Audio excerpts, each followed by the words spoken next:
Kovai PPG கலை மற்றும் அறிவியல் கல்லூரியில் நடைபெற்ற 2ஆம் ஆண்டு பட்டமளிப்பு விழாவில் 192 இளங்கலை மாணவ மாணவிகள் பட்டம் பெற்றனர். கோவை பிபிஜி கலை மற்றும் அறிவியல் கல்லூரியின் 2ஆம் ஆண்டு பட்டமளிப்பு விழா கல்லூரி அரங்கில் நடைபெற்றது. பிபிஜி கல்வி குழுமங்களின் தலைவர் டாக்டர் எல்பி தங்கவேலு தலைமையில் நடைபெற்ற இந்நிகழ்ச்சியில் துணைத் தலைவர் அக்ஷய் தங்கவேலு முன்னிலை வகித்தார். விழாவில் முன்னதாக கல்லூரி முதல்வர் முனைவர் முத்துமணி அனைவரையும் வரவேற்று பேசினார். இந்நிகழ்ச்சியில் சிறப்பு விருந்தினராக தமிழ்நாடு வேளாண்மை பல்கலைக்கழக துணைவேந்தர் டாக்டர் வி கீதா லட்சுமி கலந்து கொண்டார். முன்னதாக விழாவில் பேசிய டாக்டர் தங்கவேலு மாணவர்கள் முனைப்புடன் செயல்பட்டு வாழ்வில் வெற்றி பெற வேண்டும் என்று எடுத்துரைத்தார். தன்னுடைய வாழ்வியல் அனுபவங்களை கூறிய அவர், கல்வி கற்பதோடு கடின உழைப்பும் இருந்தால் மட்டுமே வாழ்வில் உயரங்களை அடைய முடியும் என்றார்.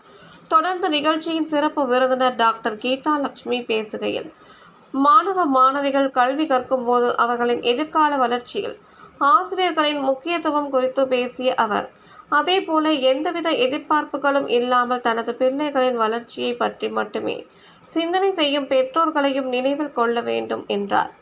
வாய்ப்புகள் தற்போது ஏராளமாக இருப்பதாகவும் அவற்றை மாணவ மாணவிகள் எவ்வாறு பயன்படுத்துகிறோம் என்பதில் தான் வளர்ச்சி இருப்பதாக தெரிவித்தார். தொடர்ந்து 192 இளங்கலை முடித்த மாணவ மாணவிகளுக்கு சிறப்பு விருந்தினர் சான்றிதழ்கள் வழங்கினார். நிகழ்ச்சியின் இறுதியாக கல்லூரி முதல்வர் உறுதிமொழி வாசிக்க மாணவர்கள் அனைவரும் அதனை முன்மொழிந்தனர்.